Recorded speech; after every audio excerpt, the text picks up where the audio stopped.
예수님의 십자가의 보혈의 흔적이 우리를 새롭게 할 줄로 믿습니다.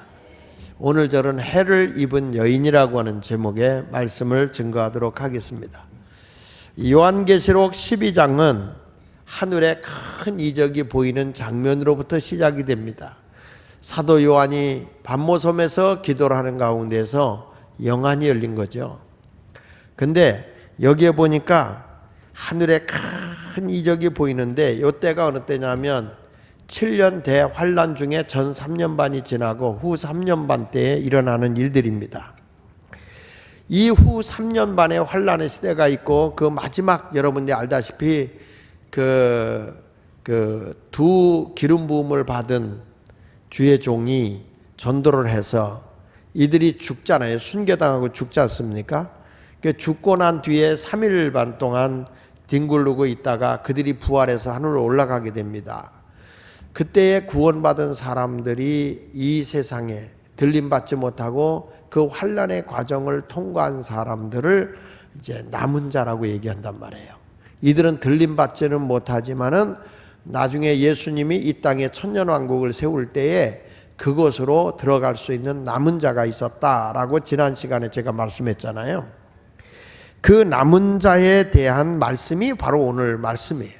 그럼 이때에 하나님의 보좌에 이제 천년왕국에 들림받지 않지만 들어갈 수 있는 사람의 신앙이 어떤 사람인가라고 하는 것을 잘 말해주고 있거든요.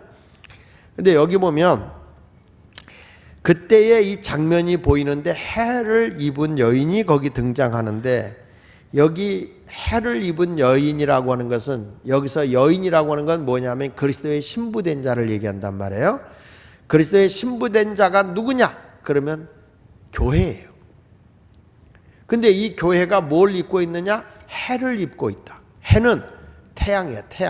태양을 입고 있다는 거예요. 태양은 누구냐? 예수 그리스도예요. 누가복음 1장 78절에 보면 예수님은 돋는 해로 이 세상에 오셨기 때문에 이 교회가 해를 입은 온 여자가 있고 그 발등상에는 달이 있고 그리고 그 머리에는 12별의 면류관을 썼더라. 근데 이 여자가 지금 아이를 베고 해산하기 위해서 아파서 막 해서 부르짖고 있는 장면이 보이는 거예요. 태양을 이렇게 쫙 입고 있는 그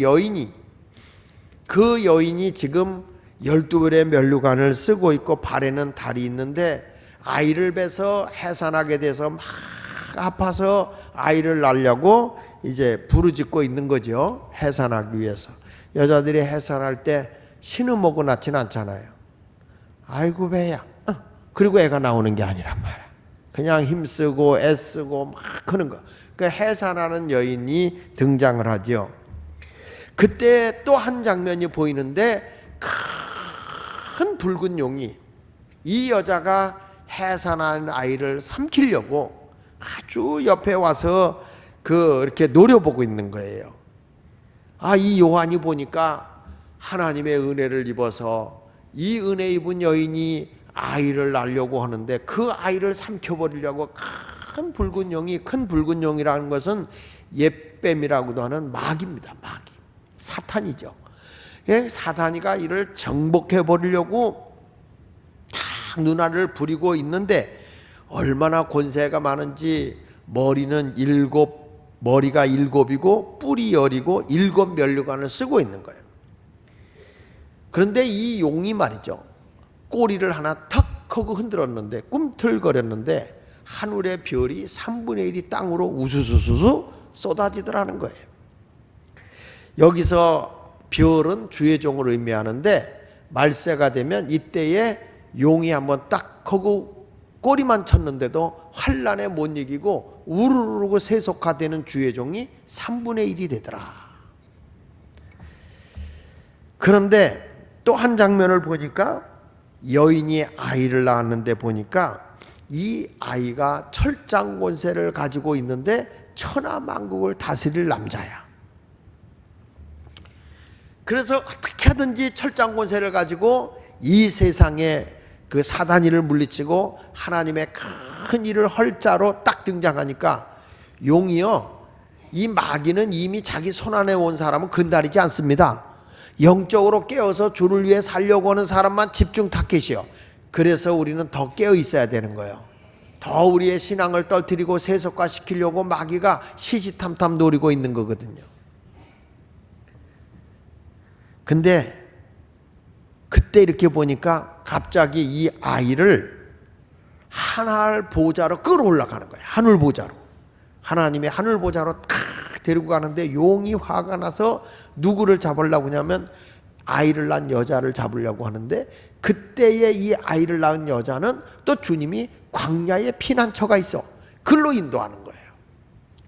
오늘 이런 내용을 오늘 소개하면서 해를 입은 여인에 대한 말씀을 증거하려고 하는 겁니다. 여러분, 여기에 굉장히 영적인 의미가 있는데, 말세를 살아가는 여인들, 말세를 살아가는 성도들은 이 해를 입은 여인과 같이 그리스도의 신부로 살아가야 돼요. 예수님의 신부로 살아가야 할 줄로 믿습니다. 자, 첫째로 해를 입은 여자가 누구냐? 도대체 해를 입은 여자가 누구냐라고 물어본 거예요. 자, 이 12장 1절을 같이 읽어보겠습니다. 시작. 해를 옷 입은 한 여자가 있는데 그 발 아래는 달이 있고 그 머리에는 12별의 관을 썼다. 자, 해를 입은 여자가 누구냐? 그러면은 따라합시다. 정결한 교회. 예, 세속화되지 아니하고 이성에 물들지 않고 감정에 물들지 않고 하나님의 진리의 말씀을 따라서 성령으로 충만함을 입은 마치 슬기로운 다섯 처녀같이 신랑 되신 예수님을 맞이할 준비를 하고 있는 여인들을 여기서 해를 옷 입은 여자로 비유하는 것입니다. 여러분, 마태복음 25장에 보면 주님을 맞이할 신부들이 10 신부가 있었어요. 근데 5 신부는 등과 기름을 준비했고 슬기로운 5 처녀죠. 어리석은 5 처녀는 등만 준비했어요. 등이 뭐죠? 여호와의 말씀은 내 발의 등이라고 그랬어요. 그러니까 하나님의 말씀은 많이 알고 이성적으로 하나님의 말씀을 많이 알지만 뭐가 있어야 되느냐? 기름이 준비되어야 된다는 거예요. 말씀이 불을 피우고 말씀이 능력이 되어지고 말씀대로 순종하며 말씀을 지키고 살 수 있는 길은요, 다른 게 없어요. 성령이 내게 기름 부음이 와야 내가 그 말씀대로 살아갈 수 있고 순종할 수 있는 능력이 와지는 거예요. 성령의 기름 부음이 안 오면 이 머리로는 많이 알아. 성경을 많이 알고 성경의 지식도 아주 파삭하게 알아요. 그런데 지식으로만 알지 행동이 없어요. 이런 믿음은 그것은 성경이 말하는 거예요. 죽은 믿음이라고. 하나님의 신부로서의 자격이 없다는 거예요. 말세가 될수록 하나님의 말씀으로 무장도 해야 되지만 그 말씀과 함께 성령이 충만하고 늘 살아 움직이고 꿈틀 때는 그저 길거리 가다가도 방언하면서 오 주여 주님을 찾고 그냥 기도하면서 차를 운전하면서도 방언으로 기도하고 뭐 해봤어요? 아멘을 했지? 밥 먹다가 또 밥 먹다 말고 퇴퇴퇴퇴 그러면 안 돼. 또 그건 그러니까 우리가 보면서 해를 입은 여자가 예수님의 신부가 됐다는 슬기로운 5 처녀를 의미하는 것입니다. 그래서 바울은 고린도 교회에 편지할 때 뭐라냐면 정결한 처녀로 남편이신 그리스도께 고린도 교회를 중매하고 싶다는 거예요. 여러분 같이 읽어볼까요? 시작. 내가 하나님의 열심으로 너희를 위하여 열심을 내노니 내가 너희를 정결한 처녀로 한 남편인 그리스도께 드리려고 중매함이로라. 그러나 나는 뱀이 그 관계로 하와를 미혹한 것 같이 너희 마음이 그리스도를 향하는 진실함과 깨끗함에서 떠나 부패할까 두려워하노라. 이 고린도 교회를 향해서 하는 얘기예요. 내가 하나님의 열심으로 너희를 위하여 열심을 낸다. 하나님의 열심.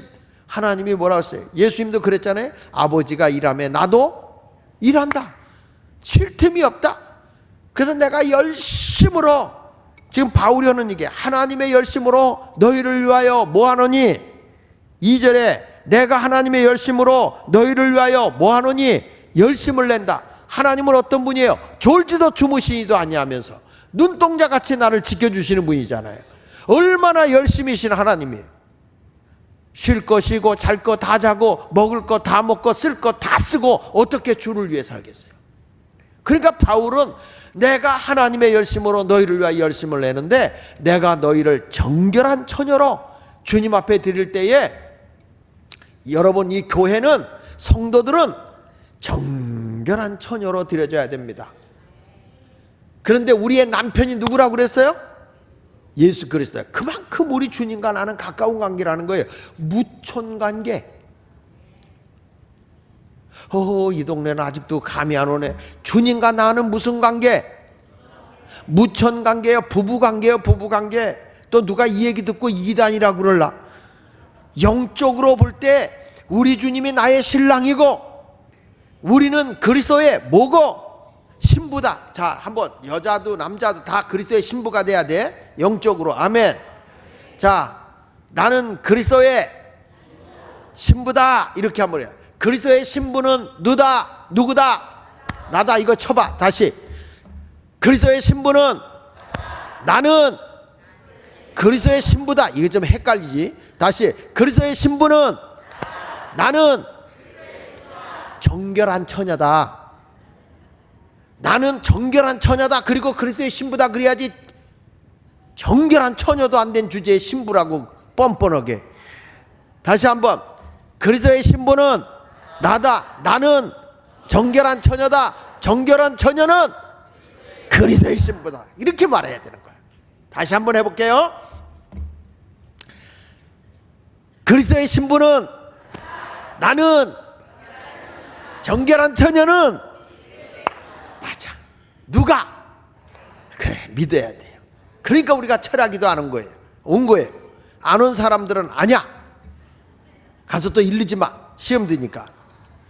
자, 그러면서 바울은 내가 너희를 정결한 처녀로 한 남편인 그리스도께 드리려고 중매한다는 거예요. 목사의 사명은요 다른 거 없어요. 예수 잘 믿게 해서 성도들 예수 잘 믿게 해서 예수님의 신부 되도록 중매하는 거야.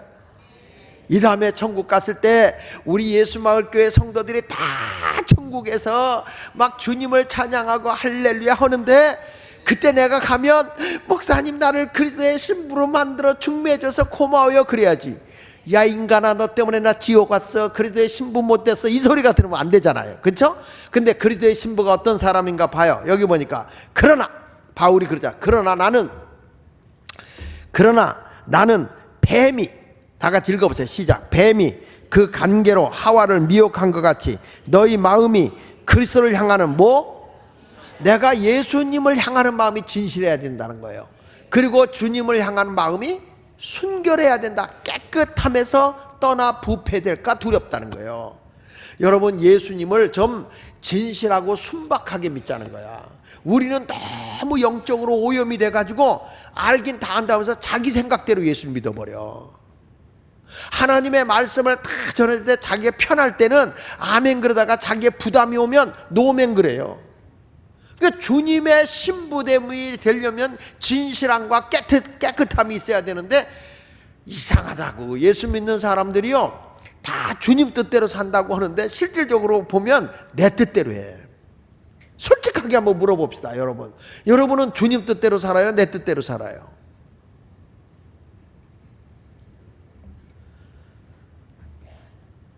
그냥 넘어갈게요. 답 안 들을게요. 이 정결한 신부로 만들어서 언제나 그냥 주님의 말씀이라면 아멘, 주님의 뜻이라면 아멘, 주님이 원하신다면 독자 이삭이라도 아브라함에게 드리는 아브라함 같아야 이게 진실하고 깨끗한 삶인데 그냥 주님이 원하시는 그 길이라도 나하고 힘들고 어려우면 제껴버려. 그러니까 이게 뱀의 유혹에 넘어가는 거예요. 가장 나의 약점을 노리는 게 마귀거든요. 그러니까 예수님도 그 음식 40일 딱 하고 나니까 배가 고플 거 아니에요? 제일 먼저 유혹한 게 뭐예요? 약한 거. 돌로 떡이 되게 해봐. 그 40일 금식하고 떡 먹으면 죽습니다. 왜냐하면 창자가 입이 붙어있는 상태에서 떡 먹으면 죽는다고. 마귀는 그런 거예요. 나를 위하는 것 같지만 죽이는 거예요. 내가 정말 하나님의 아들이면 내가 너 나한테 절해봐. 천하만국을 다 다스리게. 물질로 유혹하는 거, 명예로 유혹하는 거예요. 천하만국을 다스릴 수 있게 해줄 테니까 너 나한테 절해라. 여러분, 우리가 제일 넘어가지 말아야 될 게 물질의 유혹인 거야. 물질의 유혹. 그리고 뭐라 그래요? 너 높은 데서 한번 뛰어내려봐. 천사가 너 받아줄 거 아니야? 천사가 받아줄 거 아니야? 그저 하나의 어떤 영웅심. 내가 뭔가 탁 뛰어낼 때 사람들 앞에서 봐라, 내가 높은 데서 쫙 하고 뛰어내린다. 슈퍼맨.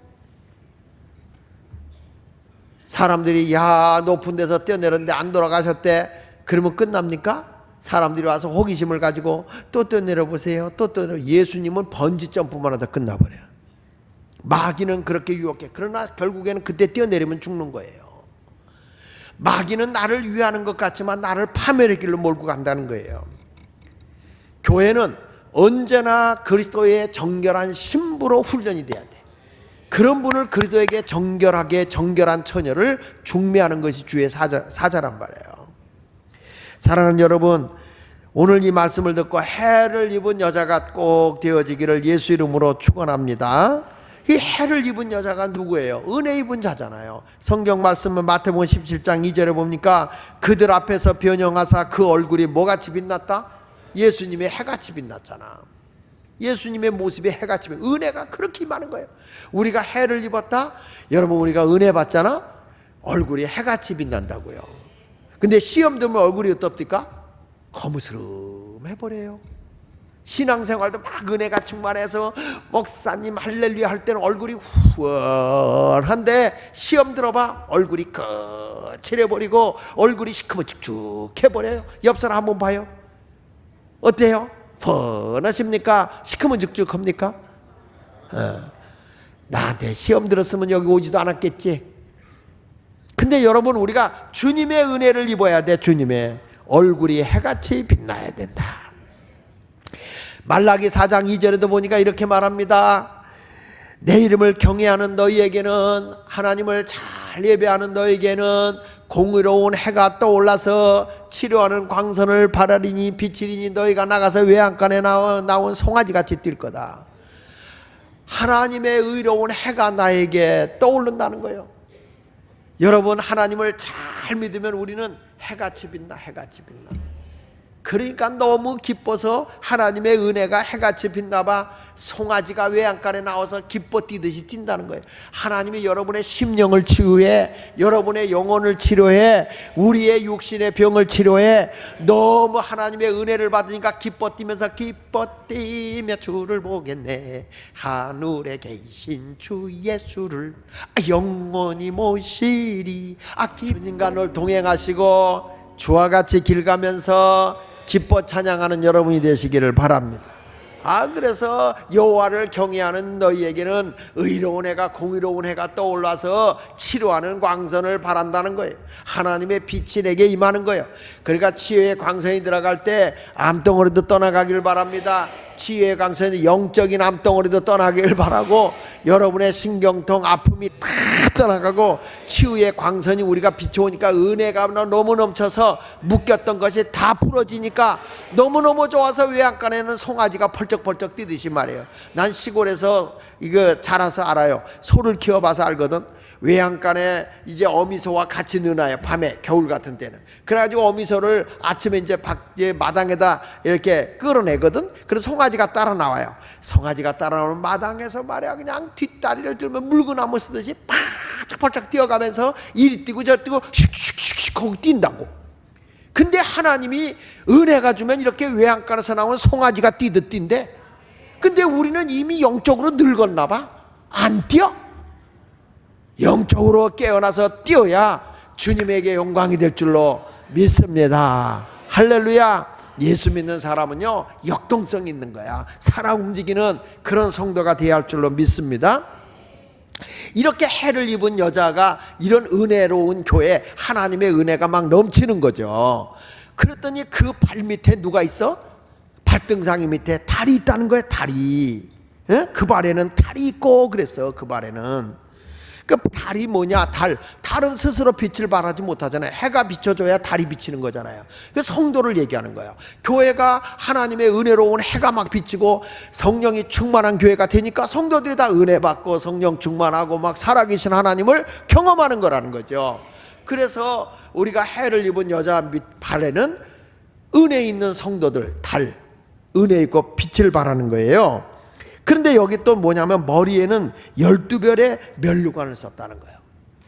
이 별은 뭘 얘기하느냐? 요한계시록 1장 20절에 보면 주의 사자를 얘기합니다. 여기 보면 7별은 7교회의 사자요, 7촛대는 7교회인이라 그랬어요.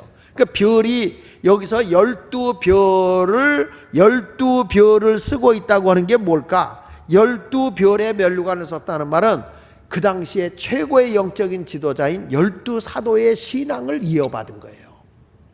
그러니까 이 교회가 은혜 있는 교회, 해를 입은 여자는 어떤 교회냐면 초대교회 12사도의 신앙을 그대로 계승한 교회가 12별을 쓰고 있는 거야.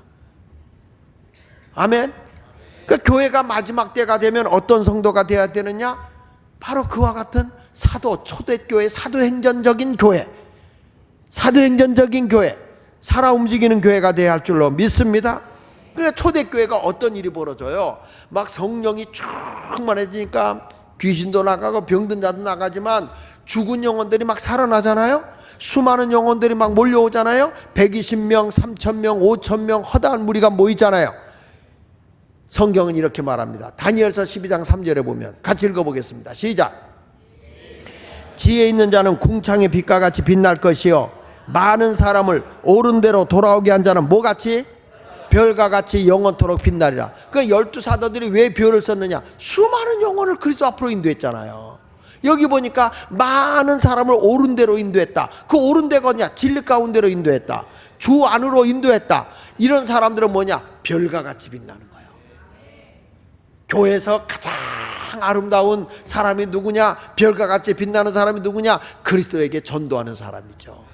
그 사람이 바로 12별, 12사도의 신앙을 이어받은 거야.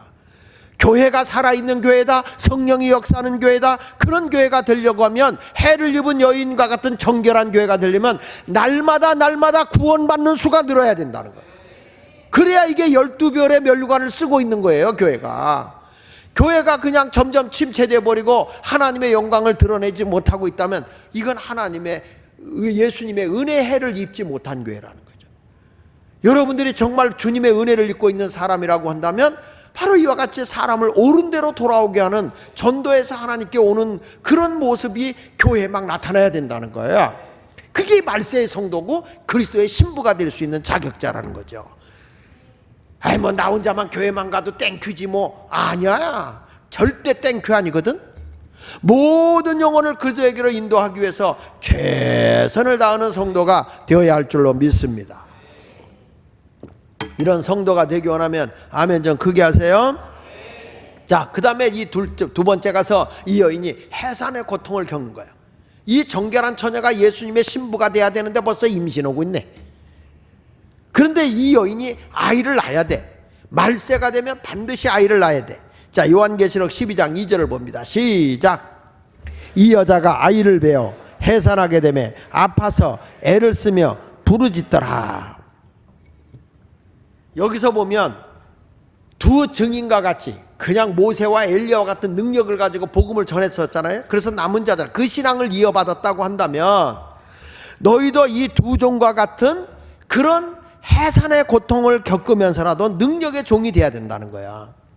말세의 성도는요, 아 우리 목사의 능력이 있어, 그게 아니라 내가 그런 종이 돼야 된다는 거예요. 성도들이 그런 능력을 힘입어야 된다는 거예요. 여러분, 그러기 위해서는 어떻게 되냐? 해산한 여인같이 부르짖어야 돼요. 그래야 능력의 사람이 되는 거야. 이사야서 26장 17절에 이렇게 기도하라고 하잖아요. 시작. 여호와여, 잉태한 여인이 산기가 임박하여 산고를 겪으며 부르짖은 같이 우리가 주 앞에서 그와 같으니이다. 우리가 어느 정도로 기도해야 되느냐? 하나님 아버지 안녕하셨습니까? 또 한 번 뵙죠 뭐. 그리고 가는 기도가 아니라는 거요. 주님이 원하는 기도는 뭐 같은 기도요? 에? 아이 낳을 때의 여자의 그 땀방울이 핏방울이 되는 그 생사의 갈림길에서 힘쓰고 애쓰고 부르짖는 그 기도. 에. 남자는 애를 안 낳아서 몰라. 그렇지만 여자분들은 애를 낳아서 그래도 또 아이를 낳는 게 그 아이를 향한 사랑이, 그 아이에 대한 예쁨이 내 고통보다 더 크기 때문에 아이를 또 낳는 거지. 그 사랑과 그 아픔이 이 아이의 사랑보다, 이 아이의 기쁨보다 더 크지 않다면 아예 안 낳는다고요. 우리도 마찬가지요. 내가 아파서 애써 부르짖어 기도하고 잠 안 자고 부르짖어 기도하는 건 왜 그러냐? 그 뒤에 우리가 하나님의 기쁨이 온다는 거예요. 하나님의 은혜가 온다는 거예요. 하나님의 사랑이 우리에게 더 크게 온다는 거예요. 그래서 해산하는 여인같이 부르짖어 기도하는 교회가 예수마을교회가 돼야 되는 거예요. 이사야 42장 14절을 보십시오. 이사야 42장 14절에도 시작. 내가 오랫동안 조용하며 잠잠하고 참았으나 내가 해산하는 여인같이 부르짖으리니 숨이 차서 심히 헐떡일 것이다. 얼마나 부르짖어 숨 차다는 거예요. 진짜 그렇더라고요. 내가 한번 길을 써서 한번 옛날 30대 때처럼 한번 설교 한번 해보려고, 말을 빨리 오고 소리를 질러가며 믿습니까 했는데 목이 안 따라. 목이 벌써 침이 안 넘어가서 그런지 목이 갈라지고 목이 잘 안 되더라고요. 그래서 나온 찬송가가 가는 세월 그 누구가 붙잡을 수 있나요? 아멘 소리가 저절로 나오더라고. 기도할 때도요, 내가 보니까 청춘의 때가 있더라고. 인생의 때가 있더라고. 기도할 때를 놓치면 안 된다는 거야. 부르짖어 기도해야 되는데 그때를 놓치면, 기도줄을 놓쳐버리면 기도가 진짜 안 되더라고요. 막 은혜가 넘치면 막 기도가 하고 싶고 부르짖어서 주야 주여고 막 이런 기도가 나와야 되는데 이상하게 그 기도가 말라버리더라고. 성경 미가서 4장 10절에도 이런 말씀이 나와요. 같이 읽어볼까요? 딸 시온이여 해산하는 여인처럼 힘들어 나을지어다. 여기 시온이 어디예요? 교회요. 교회. 이스라엘 백성들의 성지죠. 너희 딸 시온이여 이 말은 예수님의 신부를 얘기하는 거야. 신부들이 뭐 하는 거냐? 해산하는 여인처럼 힘들여 나았다. 바울도 그런 얘기를 했어요. 내가 너희를 그리스도의 사람으로 세우기 위해서 해산의 수고를 한다. 바울이 갈라디아 교인들이 신앙이 변질되니까 내가 다시 너희를 낳아야 되겠다. 복음으로 다시 낳아야 되겠다. 영적인 출산을 해야 되겠다. 아멘입니까? 예수마을교회가 정말로 영적으로 하나 되기 위해서 복음으로 낳아줘야 돼요. 하나님의 말씀으로 우리가 새롭게 출산해야 되는 거예요. 이걸 우리는 거듭남이라고 얘기하지 않습니까? 다시 읽어보겠습니다. 딸 시온이여 해산하는 여인처럼 힘들어 나을지어다. 이제 내가 성읍에서 나가서 들에 거주하며 또 바벨론까지 이르러 거기서 구원을 얻으리니 여호와께서 거기서 너를 내 원수들의 손에서 속량하여 내시리라. 미가 선지자가 말씀을 외치고 다니는 거예요. 내가 너희에게 구원의 복음을 전하면서 내가 얼마나 힘들이는지 다시 해산한 여인처럼 힘을 들여 너희를 영적인 자식을 낳아야 되겠구나. 영적인 자식을 낳아야 되겠구나. 여러분, 우리도 하나님의 말씀으로 다시 출생해야 됩니다. 다른 걸로 새 사람 되는 거 아닙니다. 그래서 오늘도 보니까 말세의 성도가 어떻게 해야 되느냐? 아파서 아이를 낳기 위해서 그 몸부림을 치고 있는 여인처럼 우리 교회가 하나님 앞에 다시 태어나기 위해서, 능력자로 태어나기 위해서 아파서 울부짖는 여인같이 기도하는 교회, 어느 교회? 예수마을교회가 돼야 할 줄로 믿습니다. 할렐루야. 다시 할렐루야. 다 두 손 들 때까지 할 거야. 할렐루야. 우리가 힘 있는 성도 돼야 돼요. 그래서 말세에는 살기 힘들고 바쁘고 피곤해요. 재밌는 것도 많아요. 그럴 때일수록 우리는 해산하는 여인같이 기도가 살아있는 교회가 되어야 음부의 권세를 이길 수 있어요. 예수님 당시에도 예수님의 수제자 베드로에게 시몬아 시몬아 사단이 너를 밀가부로 타려고 청구하였으므로 내가 너에게 시험에 들지 않게 믿음이 떨어지지 않도록 너를 위해 기도하였노라. 예수님이 중보기도 해주는 거야. 중보기도. 우리가 부모님들이 자녀를 위해서 중보기도 많이 해야 돼요. 아이들이 너무 쉽게 유혹되는 시대이고 아내들이요 남편을 위해서 중보기도 많이 해야 돼. 유혹이 많은 시대요. 남편들이요 아내를 위해 기도 많이 해야 돼. 이상한 놈이 유혹한다니까. 세상이 지금 유혹하는 시대예요. 이때 우리가 깨어 있어야 할 줄로 믿습니다. 이사야 56장 7절에 보니까 내가 곧 그들을 나의 성산으로 하나님의 거룩한 산으로 인도하여 기도하는 내 집에서 그들을 기쁘게 한다 그랬어요. 하나님의 성산으로 올라와라. 기도하는 내 집이다. 하나님의 집은 어떤 것이냐? 기도하는 것이다. 기도하는 내 집에서 너희를 내가 기쁘게 한다. 기도하는 내 집에서 너희를 기쁘게 해주겠다. 어디서 기쁨을 찾습니까? 기도하는 집입니다. 교회입니다. 어디서 여러분이 행복을 얻겠습니까? 기도하는 제단입니다. 그래서 거기 보니까 그들이 번제와 희생을 나의 제단에 기꺼이 받게 되리니 이는 내 집은 만민이 기도하는 집이다. 너희가 와서 예배만 드리고 가서는 안 된다. 내 집은 만민이 기도하는 집이다. 번제도 드리고 뭐도 해야 된다. 그러나 내 집은 기도하는 집이다. 내 집은 기도하는 집이다. 내 집은 기도하는 집이야. 여기는 회의하는 것도 아니고 여기는 다른 거 아니야. 내 집은 만민이 기도하는 집이다. 그래야 내가 너희에게 기쁨을 준다는 거예요. 내 집에서 기쁨을 얻는다는 거예요. 다른 데서 기쁨을 얻는 게 아니에요. 하나님의 집에서, 하나님의 교회에서, 우리 예수마을교회에서 여러분이 기쁨을 얻게 될 줄로 믿습니다. 그러니까 마가복음 11장 17절에서 이에 가르쳐 이르시되 기록된 바, 예수님이 그러잖아요. 내 집은 만민이 뭐하는 집이라? 기도하는 집이라 청함을 받으리라. 칭함을 받는다. 아이 교회가 뭐하는 것이야? 기도하는 것이야. 기도하는 것이야. 만민이 기도하는 것이야. 예수마을교회가 뭐하는 것이야? 만민이 기도하는 것이야. 누구든지 와서 기도하는 것이다. 그런 너희가 기도를 하지 않으니까 너희는 뭐를 만들었도다? 강도의 속. 강도는 마귀야. 마귀는 죽이고 빼앗고 멸망시키니까 강도가 그런 짓 하는 거 아니에요? 교회가 기도가 끊어지면 강도가 들끓어버려. 그래서 우리가 더 기도해야 돼. 막 여기저기서 강도가 난리를 쳐. 그래도 우리는 더 기도해야 돼. 기도 외에는 이런 유가 나갈 수 없으니까. 믿습니까?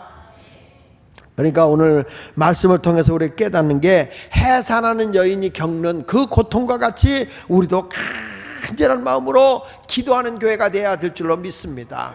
해를 입었다 은혜 입은 교회다. 은혜를 받았으니까 됐다가 아니야. 아이 낳는 그런 고통의 기도가 있는 교회가 돼야 된다는 거예요. 아멘입니까? 그냥 앉기만 하면 나 옛날에 은혜 받았어. 옛날에 다 해본 거야. 옛날에 기도해본 거야. 아니란 말이야. 지금 이 시간에 더 기도해서 아이를 낳아야 된다는 거예요. 아이를.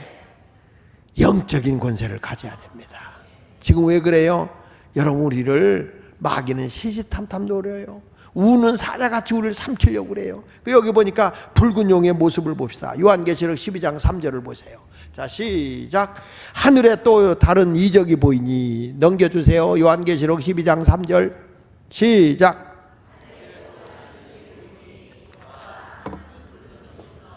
머리가 7이요 뿔이 10이야. 그 여러 머리에 7왕관이 있는데 그랬어요. 아까는 12별의 면류관이라고 그랬어요. 그렇죠? 12별. 근데 여기는 뭐가 나와요? 용이 7머리가 있고 뿔이 10이라. 뿔은 권세야. 여러 머리에 7왕관이 있더라. 큰 붉은 용이 큰 세력을 가지고 있다는 거예요. 이게 용이 뭡니까? 사탄이야. 여기 요한계시록 12장 9절에 나오는데 큰 용이 내쫓기니 옛뱀 곧 마귀라고도 하고 사탄이라고도 하며 뭐하는 자라고? 온 천하를 꼬이는 거야. 자꾸 죄짓게 하고 타락하게 하고 하나님을 멀리하게 하고 하나님 말씀에 불순종하게 하고 이 짓을 만드는 게 사탄이가 하는 거야. 그러니까 여러분 우리가 영적으로 깨어있지 않으면 그냥 현혹돼 버리는 거예요. 그냥 넘어진다니까. 뭐 성도들만 그런 게 아니야. 목사님이고 장로님이고 뭐 권사님 집사님 다 순간에는 우리 자녀들요 영적으로 깨어있지 않으면 그냥 세속화돼 버리고 사탄의 밥이 되는 거야. 온 천하를 꼬고 다니거든요. 그가 지금 어디로 쫓겨났냐면 땅으로 쫓겨. 이 지구에서 그 사자들도 그 사자가 누구요? 귀신이요, 귀신. 귀신들이 그들과 함께 쫓아내는 거예요. 여기서 일곱 머리는 일곱 지도를 의미하는데 이 당시에는 애굽, 바벨론, 아스로, 메데바사, 헬라, 로마 그리고 적그리스도 국가 이 일곱 나라의 머리가 일곱인데 거기에 일곱 뿔을 가지고 있는 거죠. 성경 말씀 요한계시록 17장 9절에도 나오잖아요. 지혜 있는 뜻이 여기 있으니 그 일곱 머리는 여자가 앉은 일곱 산이다. 일곱 산. 우리 지난번에 일곱 산 얘기했죠. 사탄이가 어디 장악한다고 그랬어요? 첫째가 다 까먹었어? 미디어산 미디어 뉴스 거짓 뉴스로다가 다 현혹하냐. 우리가 거짓 뉴스로 당했잖아. 두 번째 주여 정부산 정부가 다 거짓부렁하고 막 그냥 국민들 위하는 척하면서 다 등쳐먹어. 거짓 영에 사로잡히는 거예요. 여러분 요즘에 우리나라 그 초등학교에 보면은 거기에 보면 나 깜짝 놀랐어. 국민이라는 단어가 빠져버리고 인민으로 다 바뀌었더라고. 인민으로 다 바뀌어버렸어. 깜짝 놀랐어요. 국민이라는 단어가 없어져. 정신 차려야 된다니까 지금. 정부. 세 번째 주여 경제의 산을 장악해가지고 어떻게 경제를 무너뜨리려고 그래요. 경제를. 이게 여러분 마귀가 이상하게 생긴 게 아니라 권력을 가지고 있는 거야. 일곱 뿔을 가지고 있다고는 권세를 가진 자들이 이걸 넘어뜨리는 거예요. 그러니까 이 경제. 그 다음에 네 번째가 뭐라고 했어요? 아버지 좀 기억해. 교육으로 병들게 한다고. 교육으로. 그 다음에 다섯 번째 뭐라고 그랬어? 축제, 문화가 타락된다고 그랬잖아요. 문화가 타락한 문화를 가지고 있잖아요. 여섯째는 뭐라고 그랬어? 종교. 맞아. 종교를 타락시켜버려요. 특별히 기독교를 탓해서 기독교가 굉장히 타락하는 것처럼 그래도 여러분 세상이 바르게 가려면 교회밖에 사람을 바꿔놓을 데가 없어요. 일곱 산을 정복한다니까. 마지막 일곱 번째가 뭐죠? 가정을 무너뜨린다고 그랬잖아. 좀 이런 일곱 가지 산이 있어요. 일곱 산을 지금 여기 다시 한번 봐요. 지혜 있는 뜻이 여기 있으니 그 일곱 머리는 여자가 앉은 일곱 산이에요. 일곱 산을 여자가 앉아서 이게 다 사탄이가 지배한다니까요. 또 일곱 왕이라 다섯은 망하였고 하나는 있고 다른 아직 이르지 아니하였으나 이르면 반드시 잠시 동안 머무르리라. 전에 있다가 지금 없어진 짐승은 여덟 왕이니 일곱 중에 속한 자라. 그가 멸망으로 들어가리라. 악한 권세를 가지고 사단이가 권세를 가지고 이제는 적그리스도로 나타난다는 거예요. 적그리스도로. 그래가지고 우리가 예수 믿기가 점점 어려운 일이 생기는데 여기 보니까 뿌리열이요. 뿌리열이라. 자, 여덟 자 일곱 중에 속한 자 그가 뿌리열이다. 자, 여기 보면 뿌리열이라고 하는 건 뭐냐? 열 뿔은 적그리스도가 막강한 권세를 가지고 있는 거예요. 10개의 나라가 연합을 해가지고 막강한 권세를 가지고 있다는 거죠. 요한계시록 17장 12절에 보니까 내가 보던 열 뿔은 열왕이야. 열왕이니 아직 나라를 얻지 못하였으나 다만 짐승과 더불어 임금처럼 한동안 권세를 받으리라. 나라도 없는데 이들이 왕이 돼 있어. 그래가지고 이들이 연합전선해가지고 막강한 권세를 가지고 있다는 거죠. 요한계시록 13장 1절에 보면 이렇게 말합니다. 내가 보니 바다에서 한 짐승이 나오는데 뿔이 열이요 머리가 일곱이라. 그 뿔에는 열왕관이 있고 그 머리들에는 신성모독하는 이름들이 있더라. 그러니까 무슨 얘기인지 알죠? 이제는 은혜 있는 교회를 무너뜨리기 위해서 적그리스도가 등장하는데 막강한 권력을 가지고 있는 그런 세상의 왕이요, 여러분. 이게 뭐 뿔 달려 마귀가 뭐 뿔 달려 가지고 나 마귀다 이렇게 나타나는 게 아니요. 막강한 권력이 거짓 영을 가지고 와서 여러분을 다 은밀하게 잡아 죽이는 거예요. 그럴 때 우리는 뭘로 살아야 되느냐? 진리로 사는 거예요. 하나님의 말씀과. 그래서 말씀과 성령 충만이야. 다시 말씀과 성령 충만. 이때 여러분 세속화 되니까 주의 종을 3분의 1을 끌어다가 다 세속화 시켜버린 거야. 요한계시록 12장 4절에 보니까 그 꼬리가 하늘의 별 3분의 1을 끌어다가 땅에 던지라. 아무리 진리를 얘기해도 진리를 왜곡되게 얘기한다니까요. 진리를 왜곡되게 해가지고 3분의 1을 끌어다가 세속화 시켜버린 거예요, 마귀가. 그래서 말세는 영을 분별 잘해야 된다니까요. 예수마을교회가 다른 것 쫓아갈 것도 없고, 목사 쫓아갈 것도 없고, 사람 쫓아갈 것도 없지만 뭐냐? 진리와 성령. 진리와 성령으로 우리가 새롭게 돼서, 진리와 성령으로 새롭게 돼서 말씀 안에 새롭게 살아가는 성도가 되기를 바랍니다. 그 꼬리가 하늘의 별 3분의 1을 끌어다가 땅에 던진다고 그랬는데, 여러분 그 꼬리는 뭔지 아세요? 꼬리는 거짓 선지자야. 거짓 선지자들이 주의 종을 다 무너뜨린다는 거예요. 하늘의 별을 3분의 1 끌어다가 다닌다고. 자, 보세요. 자, 어디 보냐? 이사야 9장 15절 보세요. 시작. 그 머리는 곧 장로와 존귀한 자여, 그 꼬리는 곧 거짓말을 가르치는 선지자라는 거예요. 하나님의 말씀을 제대로 가르치지 않는다는 거예요. 이 얘기면 이 집사가 삐지고 저 얘기면 저 집사가 삐지고 고 집사가 삐질까봐 하나님의 말씀을 그냥 적당하게 귀에 탈탁지근하게 전한다는 거예요. 아니, 하나님의 말씀이 기면 기고 아니면 아닌 거지.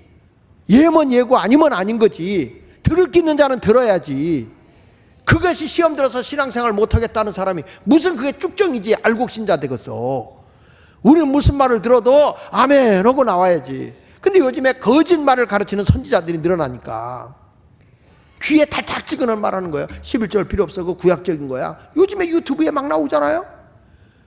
하나님의 교회를 무너뜨리는 거야. 하나님의 교회를. 다니엘서 8장 10절 볼래요? 시작. 그것이 하늘 군대에 미칠 만큼 커져서 그 군대와 별들 중에 몇을 땅에 떨어뜨리고 그것들을 짓밟아 버린다는 거예요. 그러니까 이 사단의 군세가 누구를 떨어뜨리냐? 주의 종들을 넘어뜨리는 거예요. 주의 종도 하루아침에 세속화 된다는 거예요. 이럴수록 더 여러분 말세가 되면 주의 종을 위해 기도해야 되고 저를 위해서 기도 많이 해줘야 돼요. 이렇게 지금 혼란하고 어려울 때일수록 저를 위해 기도 많이 해주셔야 돼. 아멘 좀 세게 해줬으면 좋겠어. 그 기도밖에 없어요. 마귀와 싸워 이겨야 되니까 세속에 물들어서는 안 되잖아.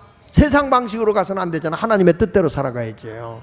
믿습니까? 그래서 주님을 가까이 하는 게 쉬워 어려워? 주님을 가까이 하는 게 쉬워요 어려워요? 회방하는 자가 많은데 쉬울 리가 있어? 여러분 솔직히 놀러 가는 게 가까워? 주님 전에 나와서 기도하는 게 더 가까워? 응? 집에서 잠자는 게 더 가까워? 솔직한 얘기로 그냥 저녁에 매일 기도 있다는데 교회 와서 기도나 해야지 그게 더 가까워? 아이씨 힘들게 매일 기도해야 이런 얘기 하잖아. 안 돼. 그래서 내 주를 가까이 함이 십자가 진 같은 고생이라고. 338장 찬송 한번 불러보자고 제가 얘기하는 거예요. 338장 내 주를 가까이 하게 하면.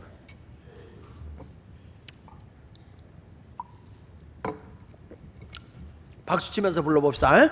자, 오늘은 설교 여기까지 하지. 나는 오늘 6번째까지 준비했는데 2번째까지 몇 개 못했어. 그리고 벌써 10시네. 하여튼 오늘 뭐냐? 기도하자. 마귀한테 넘어가지 말고 은혜 입은 자로 하나님의 성전에서 기도하고 기쁨을 얻는다. 아멘입니까? 다음 시간에 이어서 하겠습니다.